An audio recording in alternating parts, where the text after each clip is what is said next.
That alone, verse number 91. Whatever effort is made in relation to each object of endearment, it remains ordained. This dear value, unborn, unspent, unpredicable, one without a second, remains established in happiness. Commentary. Back in verse 49, Narayana Guru gave us a universal law of axiology. In this world, all beings, always under all circumstances, try to obtain the happiness of the self. What appears to be the final culmination of an experience is how we are affected by it. In other words, the degree of happiness it brings us. And when we closely examine how we relate to things, how we envision and interpret them, and how we select a stimulus or a group of stimuli, we can see that the consideration of happiness is to some extent an unconscious process. This was explained earlier as a selective structuralism, which is implied in our behavior. In the structuring of any situation in our minds, we select certain of the aspects out of the multitude which are present. The criterion of selection is our happiness. If something promises happiness, our whole being is automatically attracted towards it. Even before our conscious intelligence decides that something is going to make us happy, an unconscious factor in us senses the possibility of happiness, and we are drawn to it. We also relate with other things which endanger the possibility of attaining happiness. A threat is negatively important because it concerns the removal of our happiness. So situations contain both attraction and repulsion, love and strife. Strife is only the negative aspect of love, while love is that which brings happiness. We don't love for the sake of love, but for that which brings us happiness. In the last verse, Narayana Guru spoke of the ontologic richness of what happens here. In all experiences, he pointed to a law operating, namely a participation of the existentiality of every individual thing in the primal existence or Sat aspect of the self. Otherwise, transactional life has no meaning or order. We discover natural laws in the transactional world, and they hold good in their applications. All the mathematical, physical, biological, and chemical laws we have discovered are consistent and are the same all over the world. This brings at least the perception of unity to mankind. The unity which is seen in the physical realm is further extrapolated to the social field, where we have evolved many social laws which are binding on all people. Transactions take place in the world of psychophysical organisms. Certain aspects belong to the physical world, some to the psychological world, and some to the social world. In all these, there is an endorsement of the validity of its truth, which enables us to come to a common consent. This too makes life rich and meaningful. After referring to this existential aspect, in the 90th verse, Narayana Guru now takes us to the axiological aspect. Axiology means that which pertains to the world of values. Something is present and it is valuable. The intermediary link between existential truth and its value or meaning is the knowledge by which you recognize the existence and interpret the value of something. The Guru says that wherever there is priyam, there is the cognition of an object that is both valuable and belonging to the non-self. the individual self is immediately attracted to it. The fundamental nature of the self is happiness through and through. In individual cases, we often stray away from our true nature and forget we are happy beings. As a result, we become unhappy.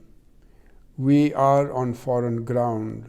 We are not grounded in our own true nature. Any kind of grief, suspicion, distrust, or frustration is an indication you have moved away from your center. You have left your native ground. Then you see some sign of happiness somewhere. It reminds you of where you belong, so you immediately move towards it. This is a natural law. The Guru says it is always operating, unexpended. Philosophers like Aristotle and Kant speak of the actus pura, or pure act. If you exert yourself, your body may become weak from the expenditure of physical energy. But as far as pure action is concerned, there is no expenditure of energy. It's a pure act, a pure law. Pure action is like a model for all beings. Our individual actions in moving towards objects of interest are only in conformity with this natural law, which is ingrained in pure action. How does a thing become an object of interest, a vishayam? In any group of people, there may be many men and women, but we find that one man is attracted to a particular woman, and she feels the same kind of attraction to him. Why don't all the men feel attracted to one woman? Or are all the women attracted to one man? It doesn't happen that way. You may think a certain person has no attraction, but you will find that person is an object of great attraction to someone else. You might even wonder how that person could be loved by anyone. But this is not something which is based very much on the external forms of things. You know very little of the beauty of the inner psyche. There are many inner currents operating in our psychic world, and only when your own psyche is affected do you feel the pull. In the previous meditation, we were emphasizing the very solid, gross, practical aspects of physical reality and what can be called the actual. From there, we are going to another degree of truth, which tends to be more spiritual or psychic than physical. There is a very alive core in us that is like a honeycomb in a beehive, in which there are newly laid eggs in the process of hatching, and busy bees engaged in building up the system. Our growing personality has many eggs that have not yet hatched, some in the formative stages, and some that are very much alive to the external environment. The eggs are called vasanas, innate dispositions or incipient memories, and they are all looking for opportunities to express themselves. If you follow the Buddhist interpretation, they do not believe in a self. Instead, they believe in the affinity of action to produce results which follow from the preceding action. The precedents make up a kind of web they call a sanghara, an aggregate. According to Buddhist theory, we are all aggregates of dispositions which are produced by previous karma, previous actions and reactions. The actions need not be solely physical. Our thoughts are also a kind of movement from a cause to an effect, and they can have motivational forces operating in them. Motivation imparts motion. Emotions are also aspects of this motion. Thus, we are aggregates of our dispositions. all our actions, including our emotional life, are always perpetuating the continuity of these dispositions. Like a bee that is attracted towards a flower and then instinctively goes to the very part where the honey is, we are also drawn to objects long before we consciously know anything about them. You start recognizing you are in love with someone only after it has already gone deep into your system. At first, you may even feel irritated by them and try to avoid them. But recurring thoughts come, images flash through your mind again and again, and eventually you become fascinated with them. Only then do they become what is called Vishayam. Before you are aware of it, movement has already started in you to relate to a particular object.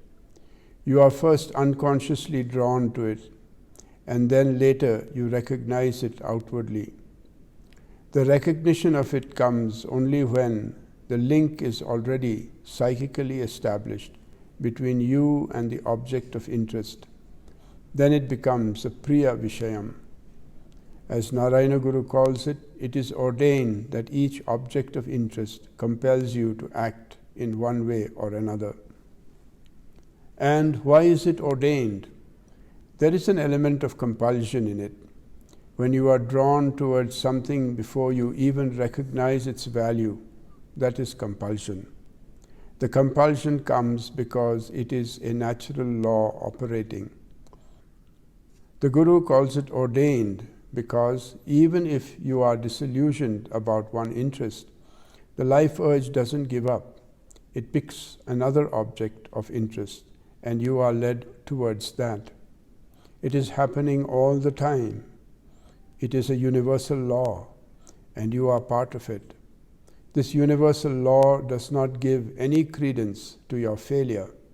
It keeps on until you can no longer function naturally. The Guru is speaking here of the normal cases. There are abnormal instances where a person is so shocked by the failure of one priyam that they become shy of putting forth any effort, and the whole psyche may withdraw into a shell. They become withdrawn, sometimes to the point of catatonia. But as long as you don't enter into such malfunctioning, you will continue to take interest in life. Buckminster Fuller is in his 90s, but he is not at all tired of the many interests of this world. He still finds it awfully engaging. He says, we have not come to stay, but to pass on. So before passing on, we should get to as many things as possible, one after the other. This shows he is not a pathological case. He is a very normal living being. What makes him and all of us continue is a dear value, unborn, unspent, unpredicable. It is within everyone. Narayana Guru is referring here to the fourth state or Turiya, mentioned in the Mandukya Upanishad. The previous verse referred to our wakeful transactions, which belong to the first state or limb of consciousness. Within wakeful consciousness, there are separate objects, and we function as the knowers of things, the doers of acts, and the enjoyers of values. There is a one-to-one correspondence between the knower and the known. The same one-to-one correspondence exists between the doer and the action, and the enjoyer and what is enjoyed. There is a central core where the knower in you and the knower in me come together and unite. The doer in you and the doer in me are also united, as are the enjoyer in you and the enjoyer in me. This is what enables us to communicate with each other and make ourselves sensible. If my understanding is solely my own private one, I will not be able to put it across to you. There is a common ground where you and I meet.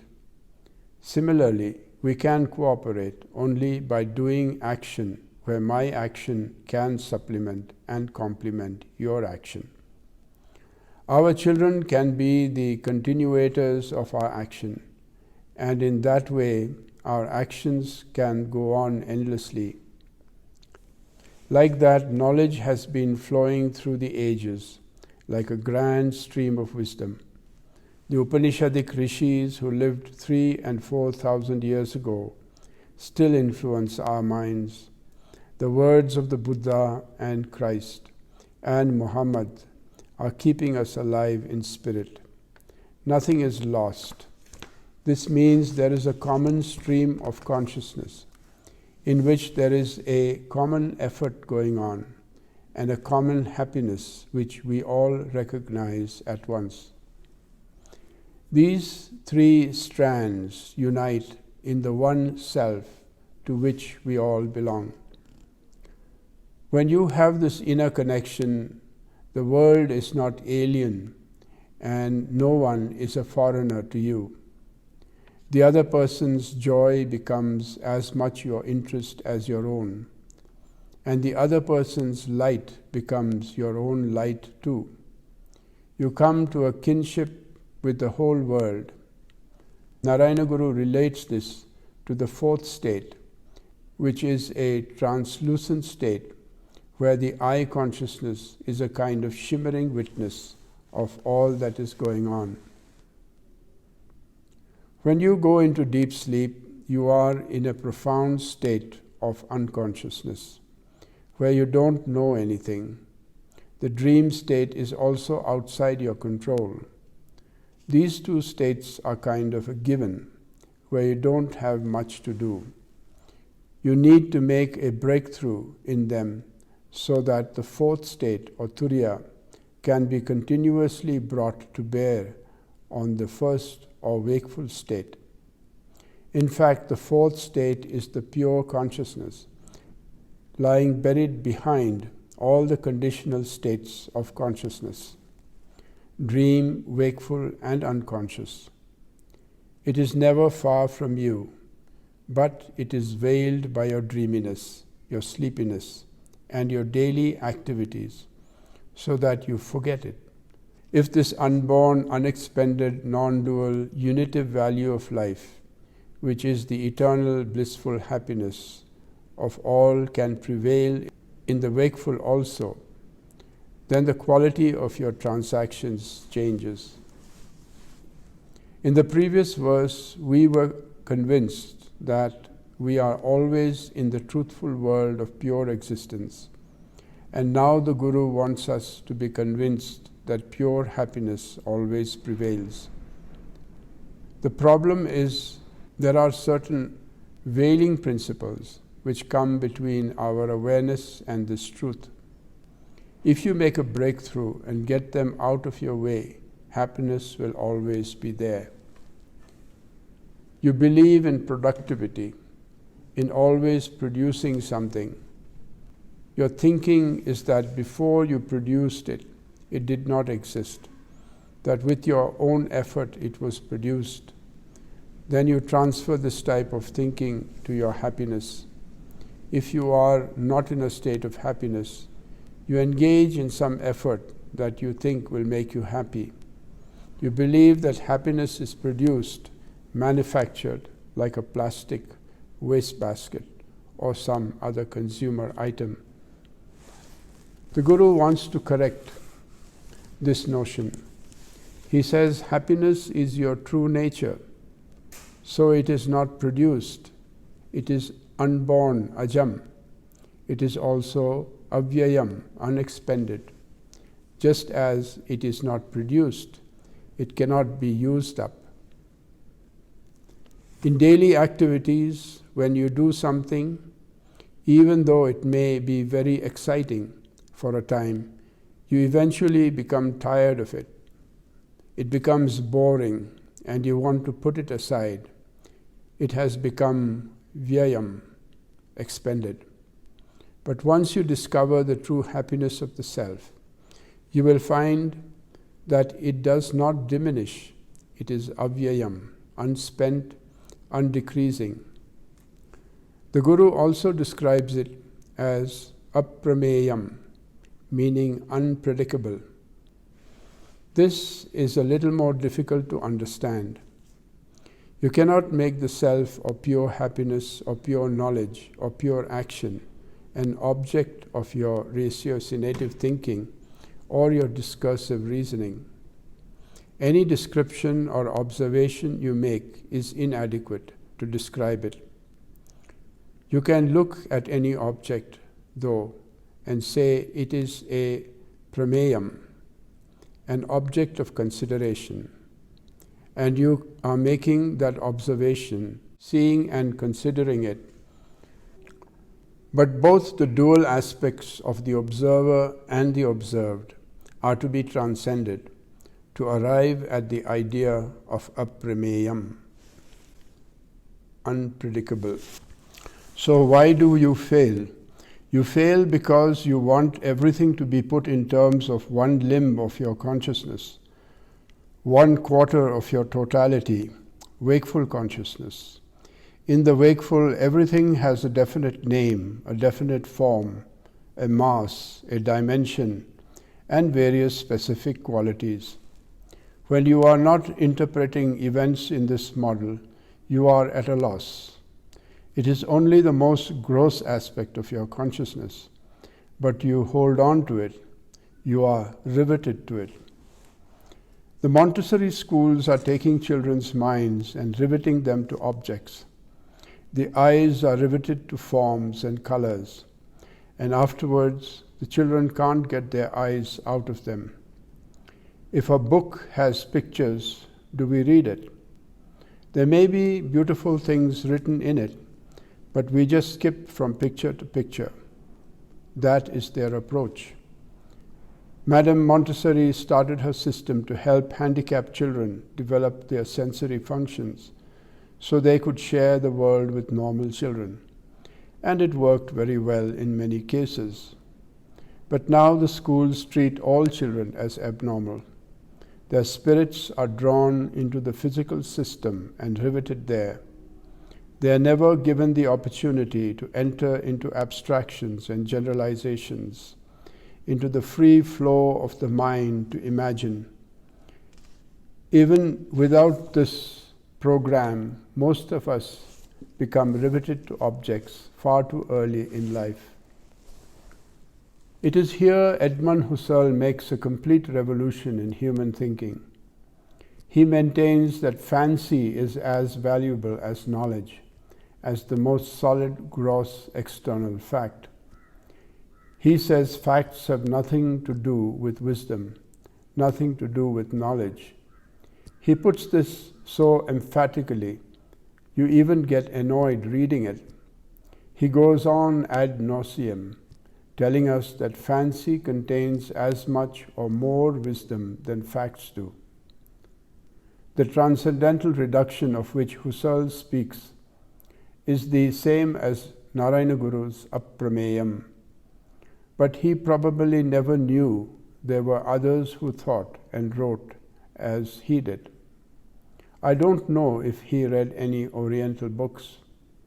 On the other hand, Karl Jaspers had a very good grounding in the Upanishads and Oriental mysticism. He frequently referred to Nagarjuna, the Buddhist, and Plotinus, claiming you only had to restate what they had already said, that nothing else was needed. When Plotinus spoke of the flight of the alone to the alone, he already knew the possibility of going beyond all symbols, beyond all kinds of imagery and other crutches. So much of philosophy is merely an elaboration of this quintessential idea. The aprameyam Narayana Guru is speaking of is a very valuable key for us. It means one without a second. One without a second is something you don't have to visualize. In the Vishwarupa Darshana of the Bhagavad Gita, Krishna said to Arjuna, You cannot see this with your eyes of flesh, your physical eyes, but only with the eye of wisdom.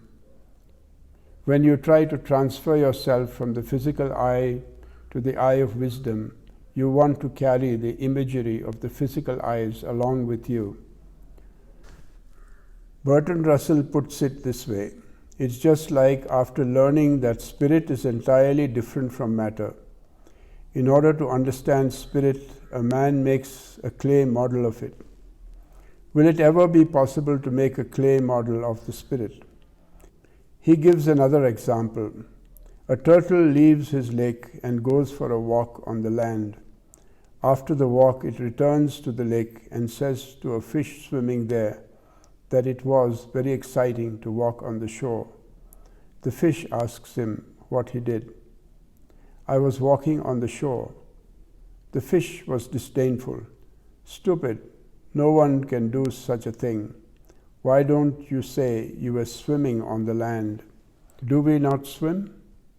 Fish can understand only what they already know, not anything new. This is exactly what happens when you want everything to be put in terms of the language you already know. You need to make an effort to have another category of understanding. There is a Sanskrit story about a swan that came from the lakes of the gods. It flew to an earthly pond, where it landed in the midst of some cranes. The cranes gathered around it and asked where it came from. It answered, I came from the heavens, where the gods are. What do you eat there? We have many celestial plants there, celestial lotuses with pollen dust and honey.